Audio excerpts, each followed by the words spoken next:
Welcome to the world of LearnX. Today we're stepping inside best practice, and I'm joined by Estelle and Julie from HiSpace. So, Estelle, for those people who don't know, what's HiSpace? What do you do and why does it matter? So here at HiSpace, we design and build veterinary practices. We offer a full service, so we can help the client with the project management side of the build. We offer end to end, so concept to completion. We can offer just refurbishments if that's all that's required. So we work with the client to offer them the services that they require. We have all our own internal departments. So we've got the project management team, the design team, the architects, and we can build the cabinetry too for the practice. So yeah, that's a little bit about us. So it's so important, isn't it? The space that you're working in as a vet team, the client experience, it all comes down to that first impression in many ways, the building, how it's designed. Can you find a place to park? How warm is the feeling as you step into reception? All of this stuff really matters. So, Julie, what would you say to a practice in terms of thinking about optimizing their space? When is it time to renovate? When's it time to rebuild? When's it time to move? What are your thoughts on those things? Well, I mean, there's so many different avenues, obviously, as to what are those early signs, depending on what their focus is. I mean, obviously, when you're looking at a building, as a lot of the vets have been in, they're sometimes converted old houses and things like that, which have been around for 15, 20 years and probably not had anything done. So, it's looking at things like those early signs of deterioration, which when we live in it day to day are really hard sometimes to actually identify. But there are like certain things that you can kind of keep an eye on, I suppose, more from a practice-led basis, from a point of, are your maintenance costs going up? Are things starting to, not work as they should be? Or have your clientele kind of changed? That's the other thing, because as through the generations, clientele's expectations are changing and what they want from a service is very different. It's looking at things like your patient waiting lists. Have you now got a patient waiting list? Because actually you're at capacity and you haven't got enough space to, you've got 3 consultation rooms, you've got 3 vets in constantly. And if you've still got people that want to see a vet and, you've got those waiting lists coming constantly, or are you losing appointments because actually you're not able to offer the services that they want? So, have you had an increase in staff turnover? Again, is that a sign to say that actually why? Those are the reasons that we start kind of thinking about why. Ask the reasons why. Is there something that we can do to change it? So, Estelle, in terms of thinking outside of the box, how can teams do this? Because when you've been in the same building for a long time, it's kind of like a familiar, kind of woolly jumper that you like. It might be has a whole few holes in it, but you love to wear it. You feel comfortable. How can teams start to think outside the box, or maybe look with a fresh pair of eyes at their environment? Have you got any thoughts on that? What we like to do is we like to offer one-to-one meetings with the clients so that they can give us some idea of what they're looking for, but we can also offer them some ideas too, some inspiration, show them the kind of previous practices we've worked on, talk to them about, what clients actually want now, what animals actually need now. You don't want these hard corners, you don't want, really bright lights, you might want it softer. So what we try to do is give them a vision, and we can do that with 2D and 3D visuals. It actually puts them in that space and they can actually feel it as well as see it, if that makes sense.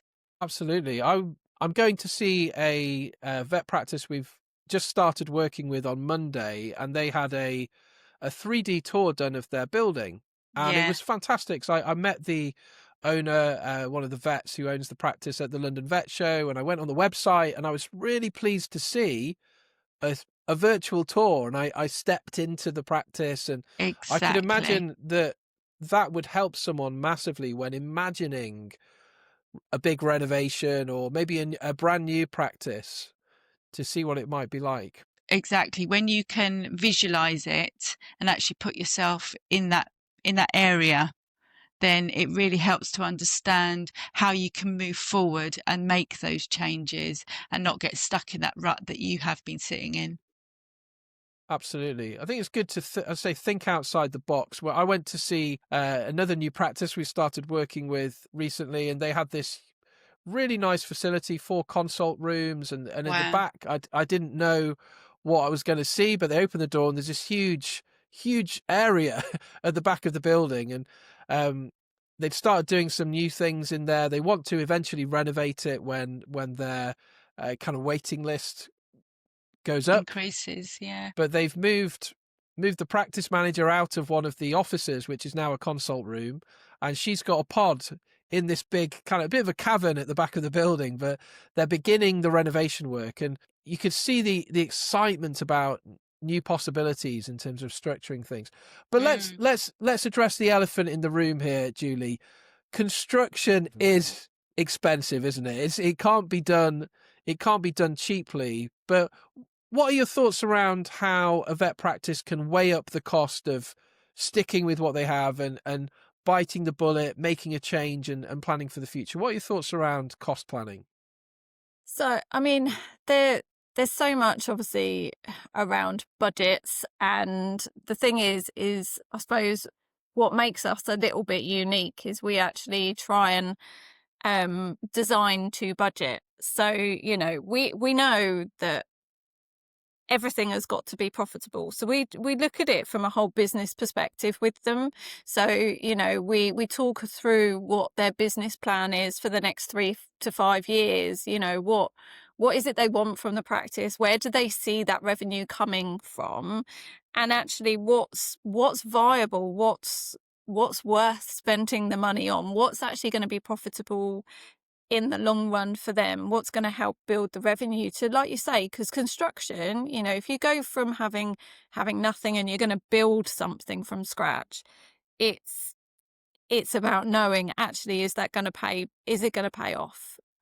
There's no point me putting in 250,000 or 500,000 or whatever it is to invest in a property if I'm not going to get the money back out of it. And that's where we I suppose we are different to your conventional construction team, is that we will sit with them and work it through from a business planning perspective and go, right, okay, well, let's do this, whether that be break it down into phases, or and get a real good brief, understand what's essential, what's the budget, absolutely what is needed for the initial, you know, we've been doing it with a few of our customers lately, especially now you've got the change in the market from obviously having corporates to more independents. You know, it's their physical money, it's their debt that they're taking on.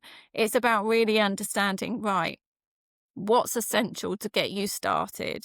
You know, you might have this amazing building or what have you that's got the opportunity to be a fantastic hospital, but is that really financially viable now? And so it's about breaking that down with them and working through their business plan, make it achievable, make what they want achievable within their budget. And that's where we, I suppose, are very different, because that's what we will do and help and support them. And then that's what we focus on as we're going through the journey with them, is that making sure we deliver in budget, we deliver everything that they need to essentially get themselves up and started or make those changes, so that it's not as scary, or you know, because it's scary that when we're talking the volumes of money that you are when you're looking at refurbishment, is it's really about what's achievable, what's necessary, and let's work with that. Absolutely. It requires a bit of planning and thinking, and it's not a short-term investment. It's something for the midterm, for the long term. Absolutely.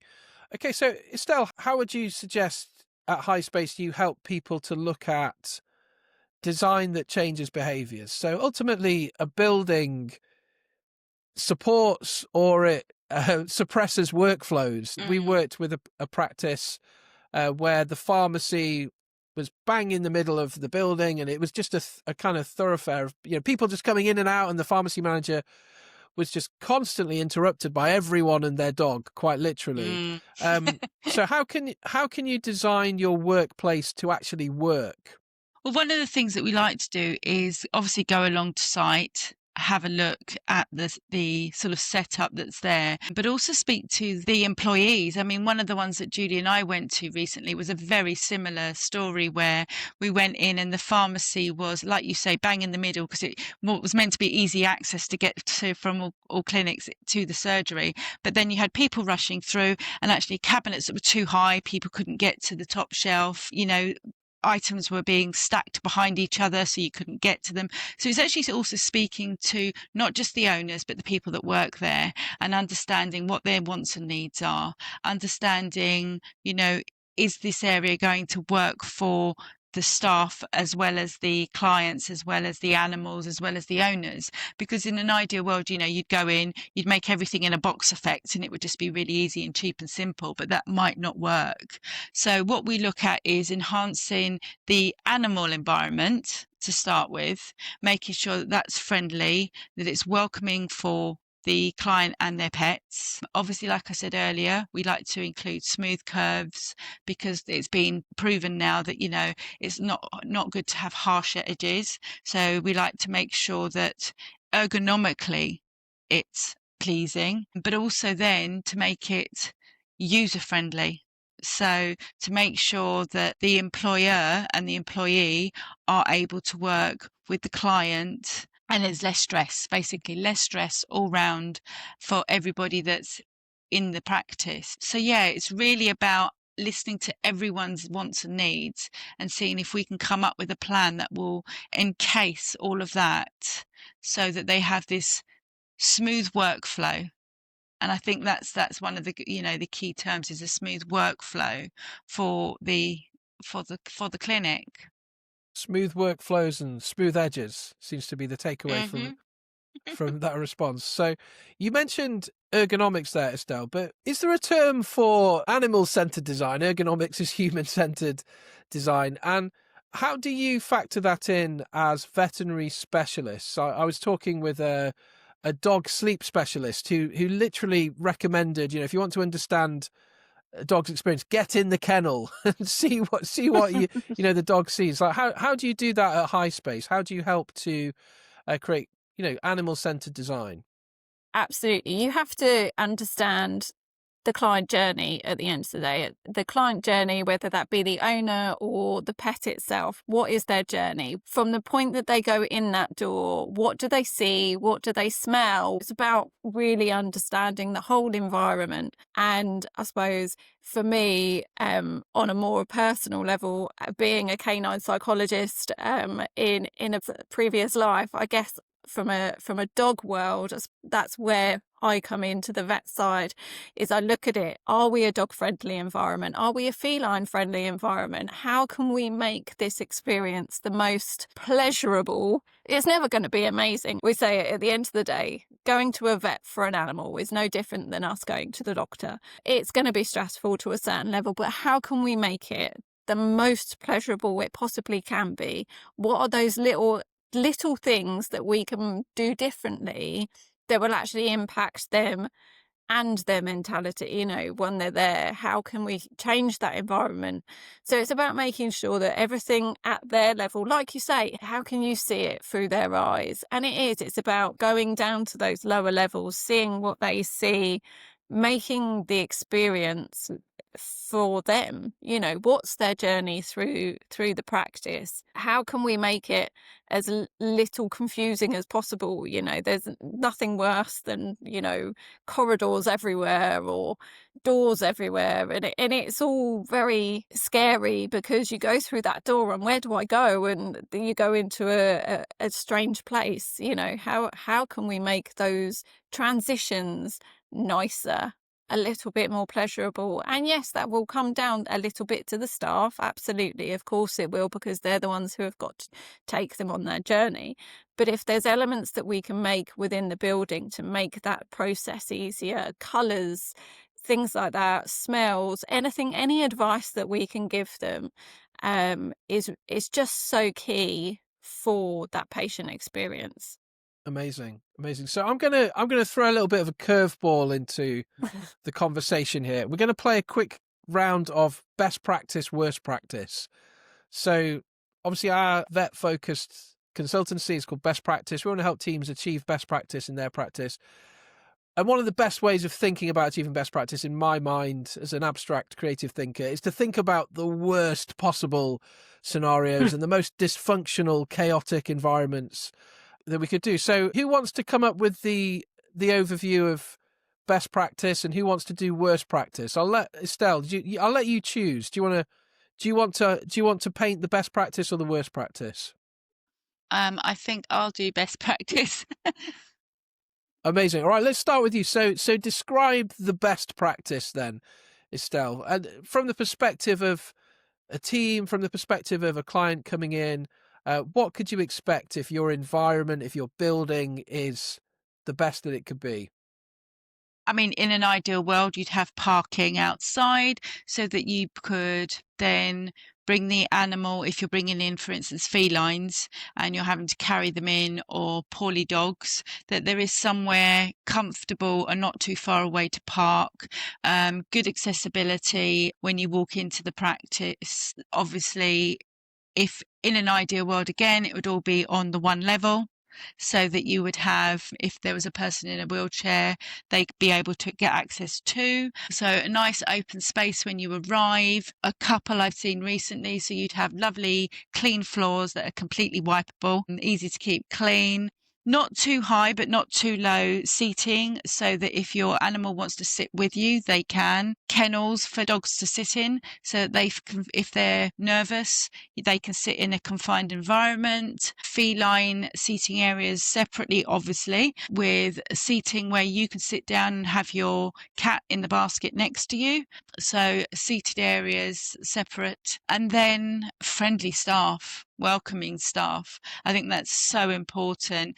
And when you see happy staff and you walk into a practice and there's happy staff and everyone's buzzing around and everyone's chatty, that makes a huge difference. I think for it to be bright and clean and welcoming. And like I've said, I do think the curves do help. I mean, I've got 2 dogs of my own, and I know that when we go to the vets, they love the fact that they can sit up on the seat next to me. It's not too high a seat. I've got quite little dogs, so, but they've also got, you know, the ability to sort of have a little bit of a wander around, but if they're nervous, they can tuck in underneath. So yeah, I think it's just, and having animal friendly people. I mean, if you work in a vet, you are going to be quite animal friendly. Then when you go into the consult room, there's not too much around. There's not too much clutter. It is very simple. It is clean, because then again, there's nothing to distract the animals too much. So yeah, and I just think them having, in an ideal world, a lovely place where they can take the animals off when they need to.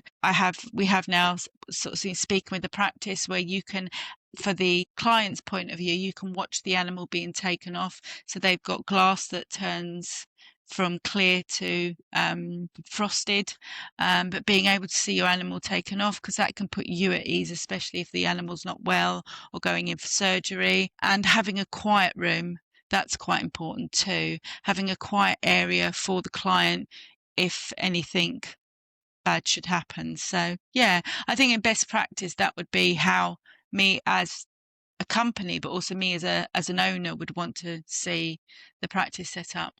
Amazing. Thank you for painting a perfect picture there, Estelle. So we're gonna turn the table here. Julie, you've probably seen a few places here that you might be drawing on some experience. Let's outline worst practice. What are some of the chaotic and dysfunctional things that nobody really wants to see, but sadly some practices do still have in place? Yeah, I mean, again, you start from the very beginning, don't you? From an arrival perspective, obviously, worst case scenario is you can't get anywhere near the building, so you're parking miles away. You've either got to carry your animal in, or, you know, if you're lucky enough, you might be able to drop by the curbside and then obviously find parking later. But it's one of those, everything starts from the beginning. From the outside, does it look like a vet? Does it look inviting? If it doesn't, and it looks like a place of disrepair, do you really want to go in there? Are you going to start questioning, if they can't look after a building, how are they going to look after my beloved pet? You go into the door, all you can hear is barking or cats meowing. It's got a bit of a funky smell going on. You know, it's all of those kind of, I say, scaremongering stories or what have you, that you go in. You've got a mix in the waiting room that's really loud. You've got dogs pulling to try and get to cats, and you've got cats petrified, and you know, it's just not a nice place to be, is it? It doesn't give you that sense of, I'm here for the best. You know, you go into a consultation room, you can hardly hear what the vet's saying to you, because all you can hear is the animals in the back, you know, barking, or from reception barking. So the acoustics are all off. You know, you've got no noise prevention or anything like that going on, which again, for an animal, you know, bearing in mind that, you know, our animals, they live off their senses more than anything. So, you know, for a dog, it's their nose, and then their ears. They live off their senses. So you have to take into account, you know, worst case scenario for them is gonna be, it's noisy, it smells, and it's just all gonna create a huge dissatisfaction, because they're going to be anxious, get the reactivity from each of the animals, because they're already scared, they're already worried. So you're going to have staff that are going to be bitten or what have you. It goes from bad to worse, doesn't it? You know, and then you've got staff's dissatisfaction because they're being bitten every day. And why would you want to go to work to be bitten every day? You're going there to help them, not to be attacked. So, you know, again, it's just one of those, isn't it, where it literally can just snowball from beginning to end, can't it? That's a brilliant depiction of the worst practice that nobody wants to take their pet to, nobody wants to work in. But sadly, there are places that do fit that bill. So hopefully everyone who's listening and watching today, that's not where you work. That's not where you work. And if it is where you work, then help is at hand. So thank you for that, Julie. Talk me through maybe one or two projects that you've been involved with where you've helped, you know, someone not necessarily to go from worst practice to best practice, but just an example of someone who's taken on a big renovation or a new building. How did it help them? What was the transformation for that client?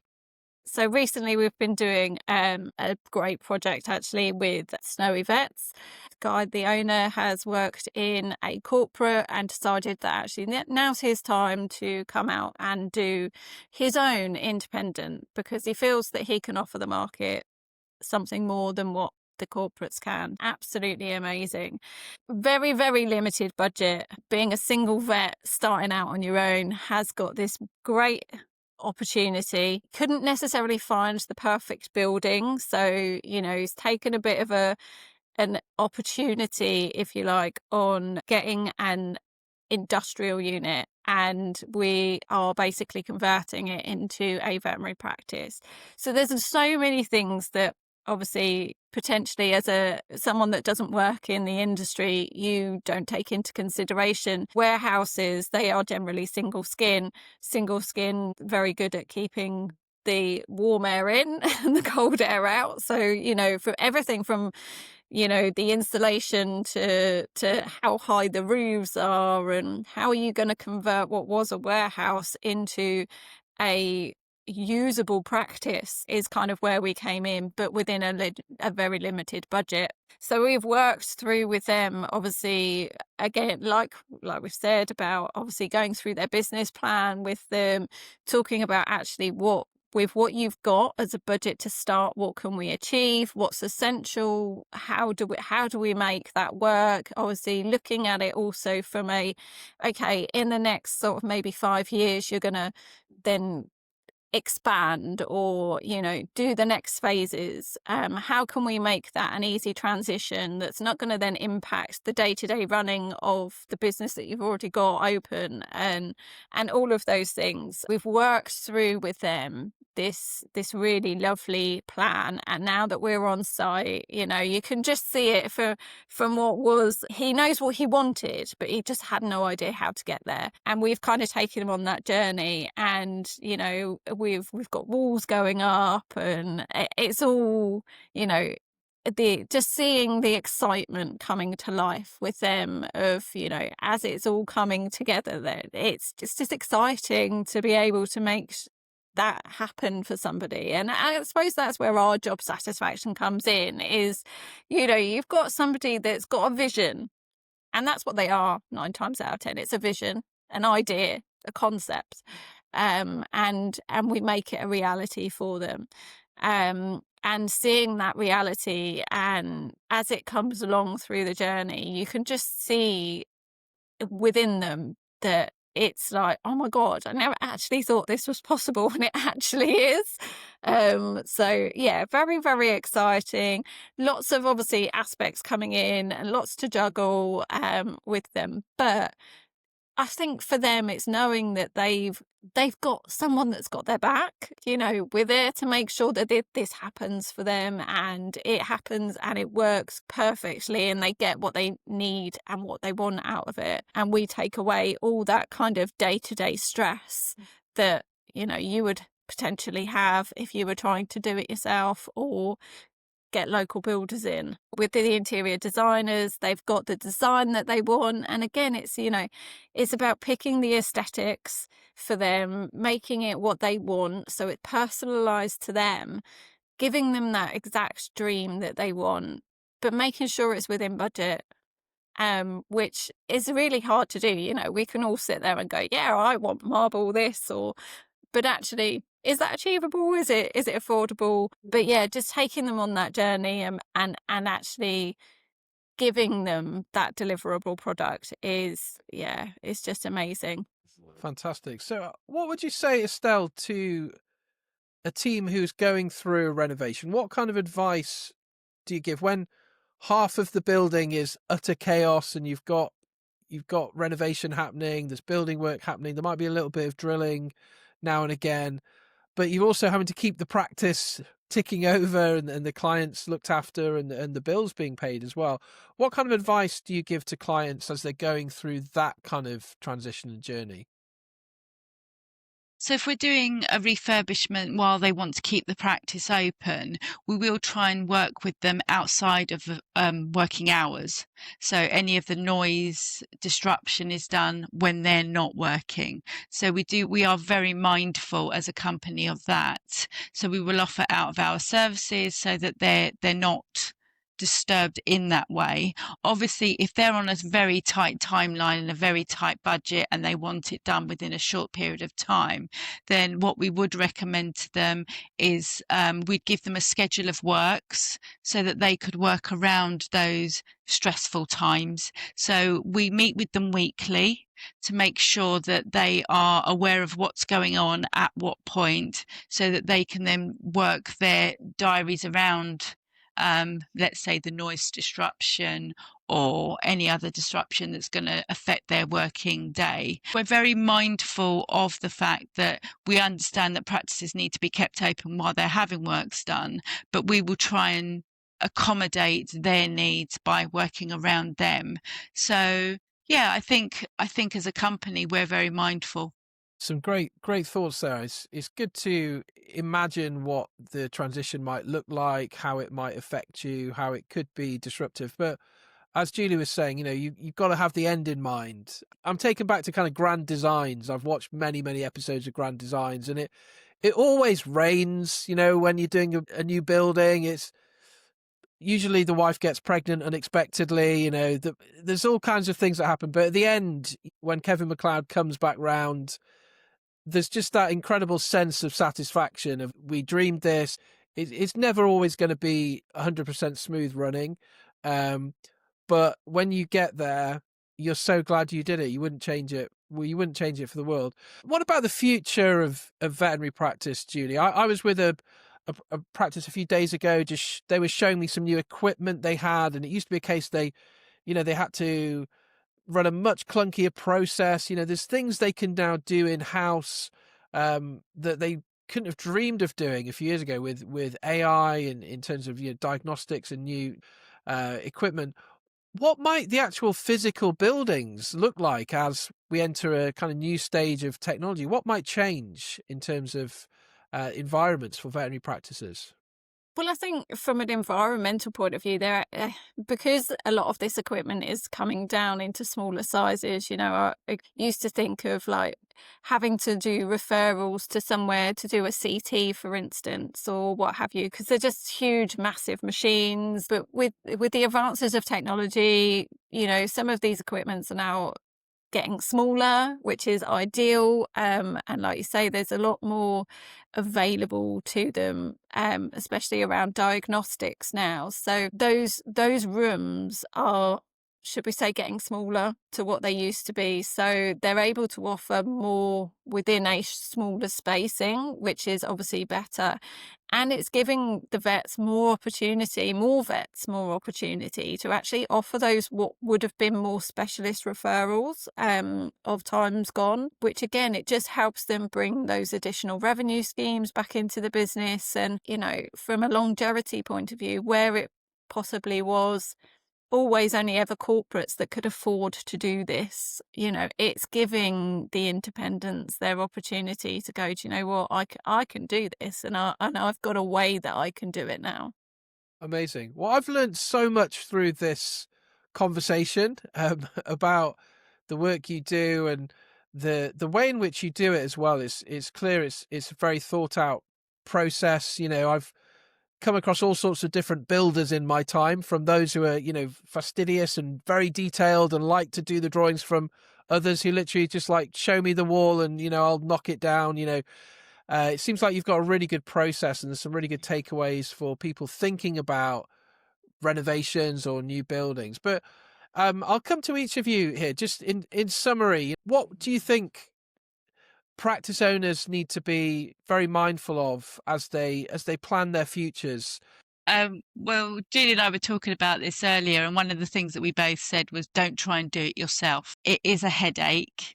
It's a lot to take on, and we speak to a lot of people that say they thought about doing it for themselves and actually they didn't realize how much was involved. So my advice is, if you can use a company like ours, where we take away the headache, where we take away all the stress, so that you can just continue to either carry on practicing while it's being built, or just not have the day-to-day headaches of trying to manage lots of different builders, plumbers, electricians.